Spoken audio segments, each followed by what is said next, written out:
Standard 10th maths 2 chapter 2 Pythagoras theorem practice से 2.1। First question पूछ रहा है कि identify with reason which of the followings are Pythagorean triplets. कौन सा पाइथागोरियन ट्रिपलेट्स है? पहला क्वेश्चन है 3, 5, 4। 3, 5, 4 ध्यान से देखो 3, 5, 4 ये पाइथागोरियन ट्रिपलेट्स है या नहीं, ये हमें बताना है रीजन के साथ। स्क्वायर करने आता ही होगा, तो पहला काम है इन तीनों नंबर का 3 का स्क्वायर, 3 3 जा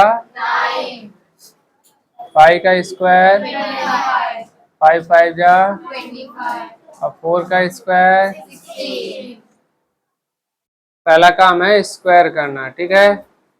अब ध्यान से देखो, जो बड़ा नंबर है,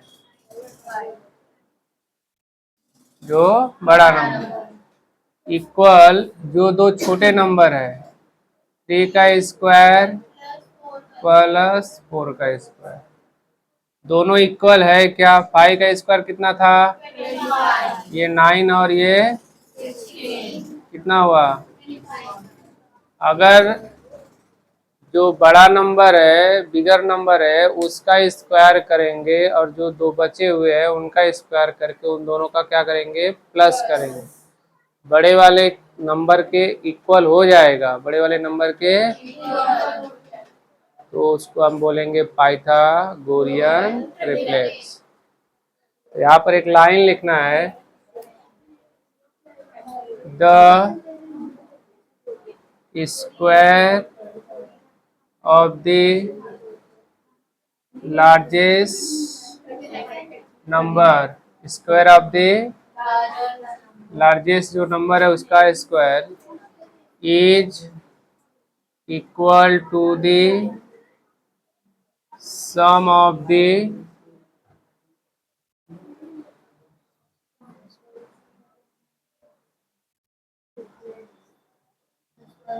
square of other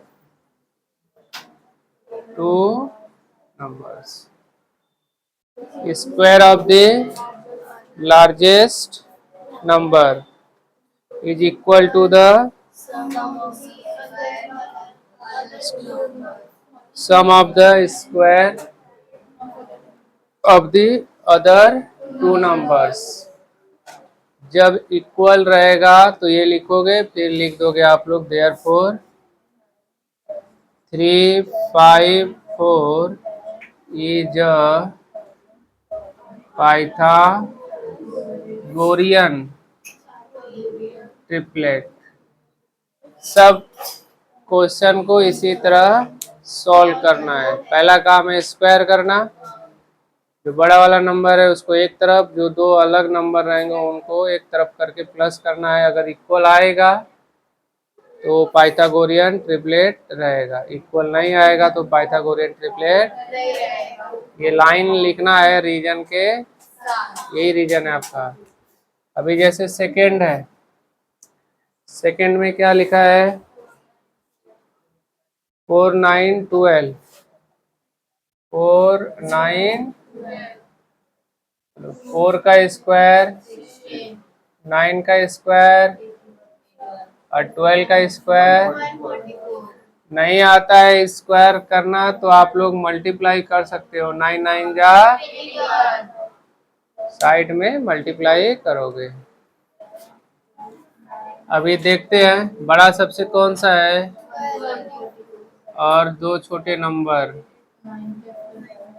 144 981 है और ये 16 है। प्लस करो 6 7 इक्वल है क्या? नहीं है ना, कट कट कट काट दोगे, इक्वल नहीं है। अब यही लाइन लिखना है, the square of the largest number. अब यहाँ पर क्या लिखोगे? Is not, very good, is not equal to the sum of the square of other two numbers. Therefore 4, 9, 12 is not the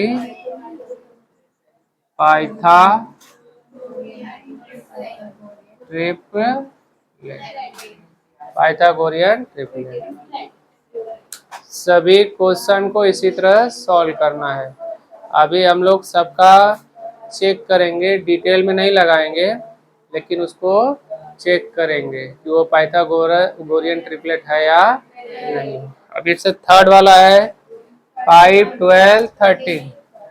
आपको लिखना इसी तरह है, लिखना इसी तरह, तब जाके आपको 1 मार्क्स मिलेगा।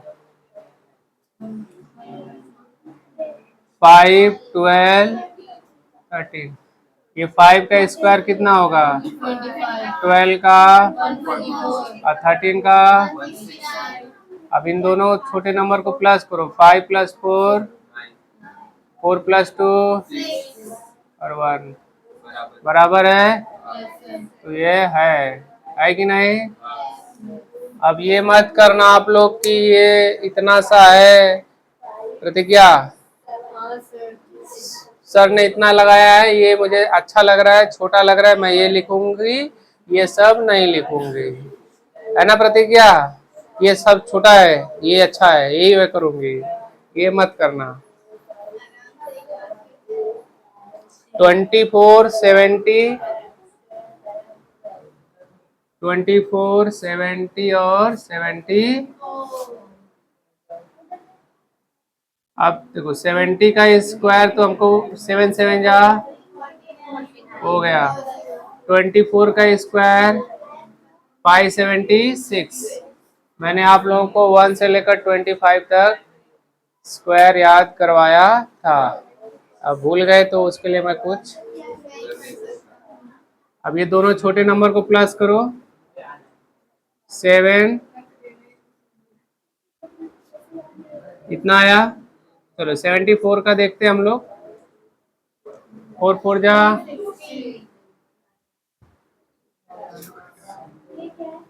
7 4 जा 28, 2 7 7 जा 49 और 2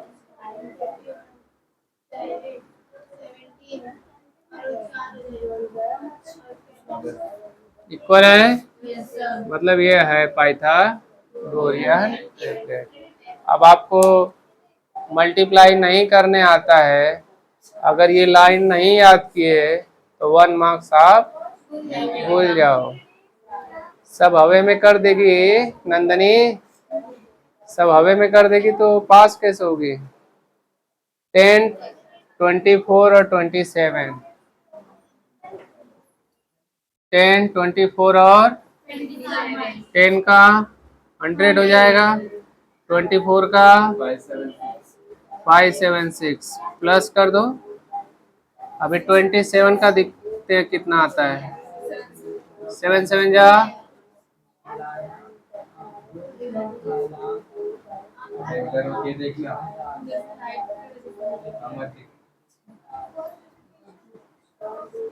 अलग आ रहा है ना? ये दोनों क्या है? अलग है। तो ये पाइथागोरियन ट्रिपलेट है क्या?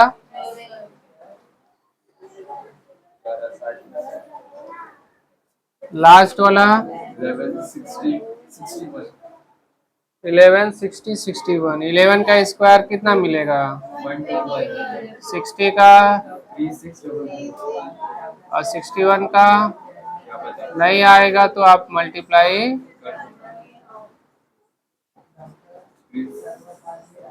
यही मिलेगा। 3 7 2 1 1 प्लस करो। देखो 3 7 2 1 3 7, मतलब ये पाइथागोरियन ट्रिपलेट। मैंने सिर्फ स्क्वायर किया है, चेक किया है, स्टेप वाइज स्टेप डिटेल में लिखा। 2 सवाल मैंने लिखा, अब हवे में मत लिखना। क्वेश्चन नंबर 2 देखो आप लोग। Question number 2, triangle M N P. तो इन ट्रायंगल एम एन पी में एम एन पी 90 डिग्री दिया हुआ है। कितना दिया हुआ है? ये जो एन क्यू है वो परपेंडिकुलर है एम पी पर, देख रहे हो ना? सेगमेंट एन क्यू परपेंडिकुलर है एम पी पर। हमें निकालना है, कहाँ गया एन क्यू, ये जो बीच में दिख रहा है ना, तो इसके लिए एक प्रॉपर्टी है, by property of geometric mean. एक ज्योमेट्रिक मीन प्रॉपर्टी क्या कहता है कि जो बीच का एन क्यू दिख रहा है ना, इसका स्क्वायर करोगे, ये जिसके ऊपर परपेंडिकुलर है इन दोनों का मल्टीप्लाई, एम क्यू और क्यू पी, यही ज्योमेट्रिक मीन कहता है। ज्योमेट्रिक मीन क्या बोल रहा है कि जो बीच में एन क्यू दिख रहा है ना परपेंडिकुलर जो है, उसका क्या करोगे, और ये जिसके ऊपर है परपेंडिकुलर इन दोनों का मल्टीप्लाई करना है, बस और कुछ करना नहीं, यही ज्योमेट्रिक मीन है। एन क्यू हमें निकालना है, एम क्यू देखो दिया हुआ है कितना, और क्यू पी, और 9 4 जा, तो एन क्यू स्क्वायर इक्वल 36। तो एन क्यू क्या हो जाएगा, स्क्वायर रूट 36। स्क्वायर रूट निकाल लो, 36 का क्या मिलेगा, तो एन क्यू हमें स्क्वायर रूट निकालने आता है ना, 6 6 जा 36। Question number 3,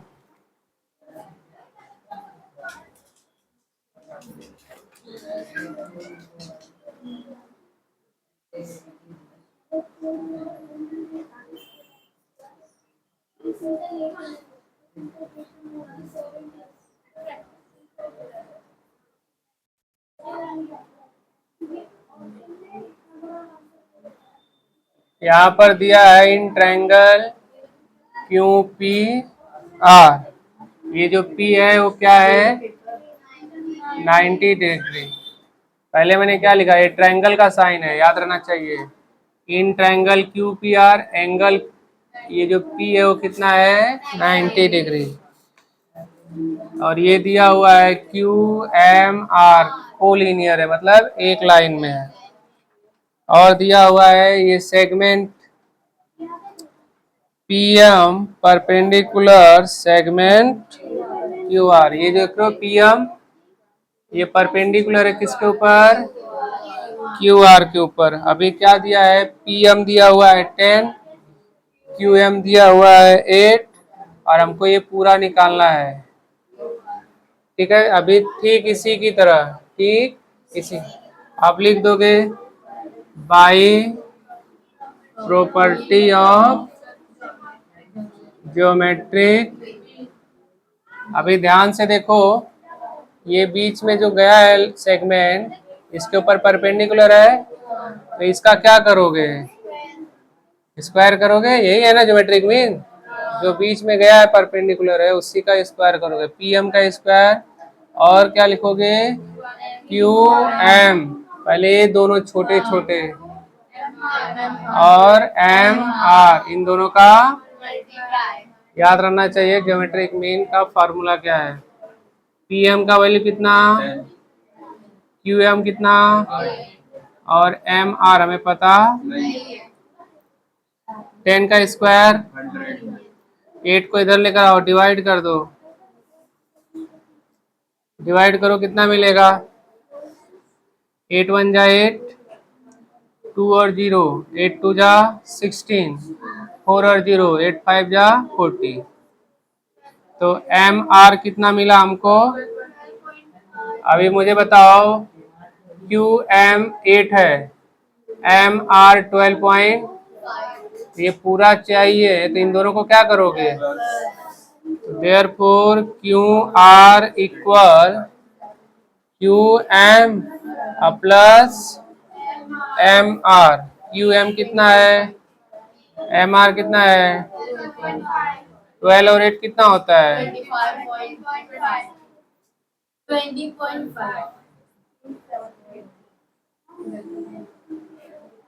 20.5।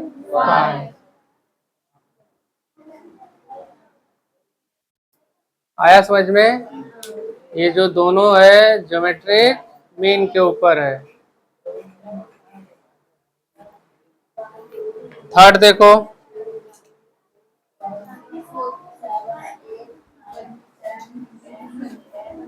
थर्ड हो गया ना? फोर्थ,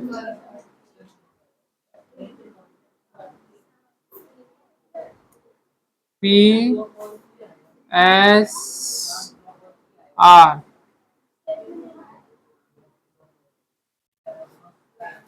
ध्यान से देखो यहाँ पर, पहले हम लोग लिखेंगे in triangle P S R. ये जो देखो angle P S R, S कितना है? 90 डिग्री। और एंगल पी कितना है? 30 डिग्री। दिया है कि नहीं? तो बताओ मुझे, ये 90 है, ये 30 है, तो ये कितना रहेगा? ट्रायंगल, ट्रायंगल के तीनों एंगल को प्लस करते हैं तो कितना मिलता है? 180 मिलता है। तो 90 और 30 प्लस करोगे तो कितना मिलेगा? 90 और 30 प्लस करोगे तो 120। तो 180 में से 120 माइनस करोगे तो कितना मिलेगा? तो angle R, therefore angle R equal 60। यहाँ पर लिख दोगे रिमेनिंग एंगल, रिमेनिंग एंगल। तो हम बोल सकते हैं therefore triangle P S R 30, 60, 90 triangle theorem.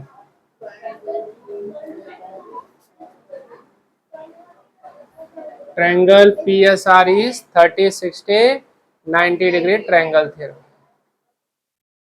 एक 30, 60, 90 डिग्री ट्रायंगल थ्योरम होता है। 30, 60, 90 वो लिखेंगे, देखो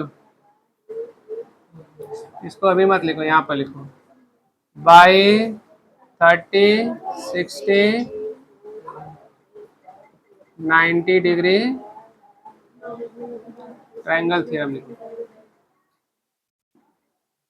अभी देखो 30, 60, 90 डिग्री थ्योरम क्या कहता है, ध्यान से देखो। पहले ये देखो, ये 90 डिग्री है, तो 90 डिग्री के सामने वाला क्या होता है? हाइपोटेनियस। ठीक है, ये याद रखोगे। तो पी आर आपका क्या है? अभी देखो ध्यान से, 30 डिग्री के सामने कौन सा है? S R. तो 30, 60, 90 डिग्री थ्योरम कहता है कि अगर कोई भी साइड 30 के सामने है, 30 के सामने, तो हाइपोटेनियस का आधा होगा। क्या रहेगा? हाइपोटेनियस का। तो देखो यस आर लिखा मैंने, आधा बोले तो 1/2। किसका आधा? हाइपोटेनियस क्या है? हाइपोटेनियस क्या है? यहाँ पर लिख दोगे साइड अपोजिट टू 30 डिग्री। अब एस आर कितना दिया हुआ है? क्रॉस मल्टीप्लाई कर दो, 6 का मल्टीप्लाई 2 में करोगे तो क्या मिलेगा? 6 2 जा 12। आया समझ में? 30, 60, 90 डिग्री थ्योरम यह कहता है कि जो भी साइड 30 डिग्री के सामने रहेगा वो हाइपोटेनियस का आधा रहेगा, हाफ रहेगा। तो 30 डिग्री के सामने कौन है? एस आर है। तो एस आर लिखा मैंने इक्वल, हाफ मतलब क्या होता है? आधा। किसका? हाइपोटेनियस क्या है इसमें? तो पी आर लिखा ना। अब वैल्यू एस आर का दिया था, कितना दिया था? और 1/2 into P R. Cross multiply करोगे, 6 का मल्टीप्लाई 2 में करोगे तो क्या मिलेगा? 6 2 जा 12 ही होता है ना।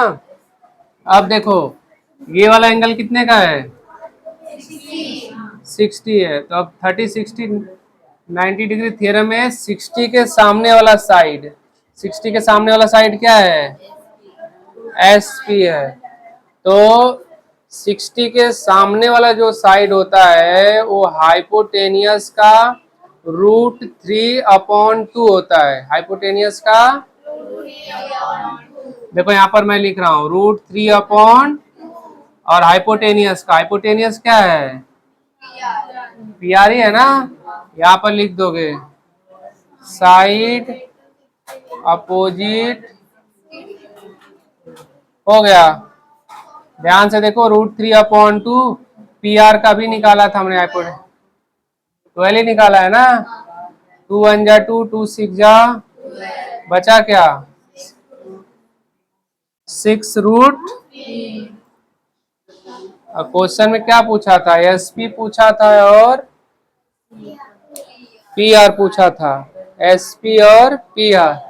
एक बार और सुनो, पहले हमने क्या किया? क्वेश्चन में S दिया है 90, ये दिया है 30, तो हमको पता है कि ट्रायंगल 180 डिग्री का होता है, तो बचेगा कौन सा? ये वाला एंगल। तो 90 और 30 120 होगा, और 180 में 120 माइनस करोगे कितना मिलेगा?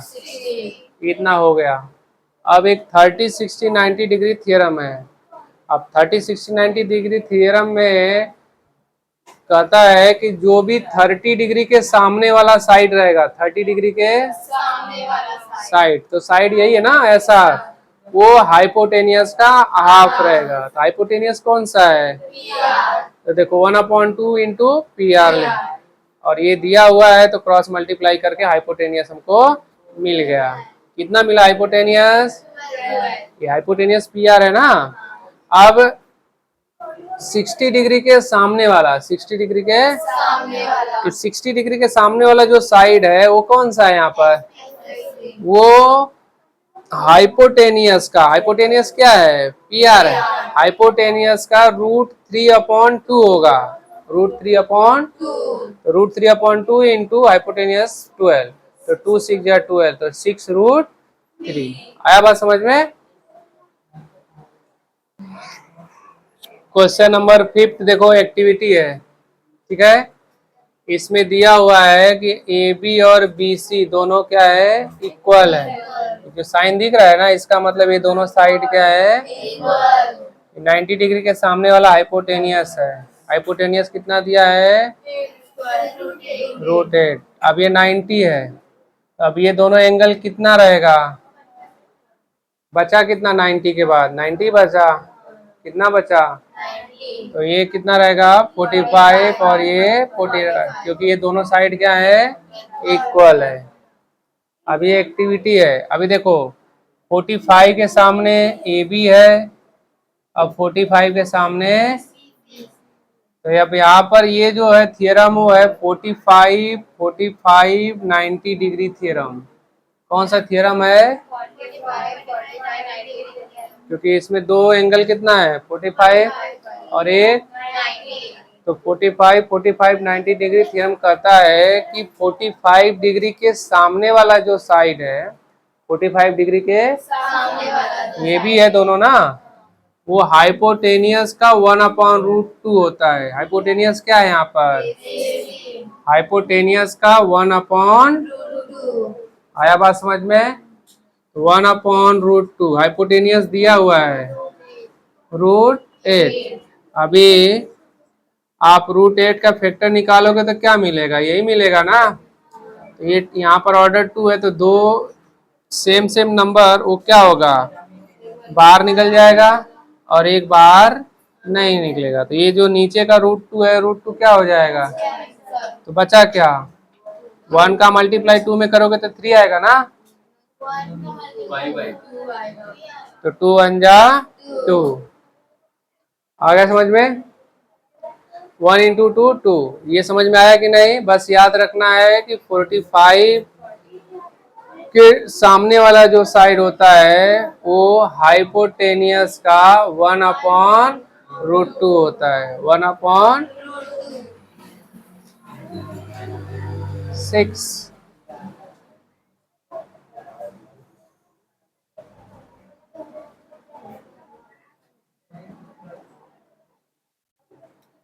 6 में बोल रहा है कि find the side and perimeter of a square whose diagonal is 10। ये डायगोनल है, इसको हम क्या बोलेंगे, AC या BD। अब इसमें एक साइड निकालना है और ये डायग्राम जो है वो स्क्वायर है, means quadrilateral ABCD is a square. और स्क्वायर में चारों एंगल कितना होता है, कितना होता है, 90 डिग्री एंगल ऑफ स्क्वायर। ठीक है, तो ये सब एंगल कितने का रहेगा, 90 डिग्री सब। अब हमको साइड निकालना है, तो हम लोग साइड मान लेंगे कि साइड क्या है, x है। Let the side be x, that is AB BC CD AD सब क्या रहेंगे, x। तो अगर हम x निकाल लेंगे तो साइड मिल जाएगा, मिल जाएगा कि नहीं। अब देखो ध्यान से, हम ये जो छोटा सा ट्रायंगल दिख रहा है कि नहीं, इसको लेकर सॉल्व करेंगे। इन ट्रायंगल ABC, देखो एंगल ABC कितना है, कितना है, आप कभी नाम सुने हो पाइथागोरस का, पाइथागोरस थ्योरम। क्या कहता है पाइथागोरस थ्योरम, हाइपोटेनियस का स्क्वायर इक्वल दोनों साइड का स्क्वायर करोगे और उसको प्लस कर दोगे, यही है पाइथागोरस थ्योरम। 90 डिग्री के सामने वाला क्या रहेगा, हाइपोटेनियस ही है ना, ये जो डायगोनल है वो क्या हो जाएगा, हाइपोटेनियस। उसका स्क्वायर करोगे और बचे दो साइड AB और इन दोनों का प्लस करोगे स्क्वायर करके, तो AC कितना है, AB कितना है, x। 10 का स्क्वायर 100, x स्क्वायर दो बार है, 2 को इधर भेज दो, तो डिवाइड करोगे तो क्या मिलेगा, तो मतलब x इक्वल अंडर रूट 50 का निकालो फैक्टर, 5 जा 25 और 25 2 जा 50। देखो ये दोनों नंबर सेम है, ये बाहर निकल जाएगा। देयरफॉर साइड कितना मिला हमको, अभी पेरीमीटर, पेरीमीटर ऑफ स्क्वायर, इसका फॉर्मूला होता है 4 इंटू साइड। तो 4 इंटू साइड कितना निकाला हमने, 4 5 जा, तो पेरीमीटर भी मिल गया हमें। कुछ नहीं किया हमने, साइड को माना है x, डायगोनल दिया है 90 डिग्री के सामने वाला जो है वो हाइपोटेनियस हो गया, हाइपोटेनियस का स्क्वायर किया हमने, x स्क्वायर 2x स्क्वायर, 2 को उधर भेजा डिवाइड किया, अब इसका स्क्वायर रूट निकाला तो 5√2, और ये आपका क्या है, साइड है। और पेरीमीटर का फॉर्मूला होता है 4 इंटू साइड, 4 5 जा 20√2। आया समझ में।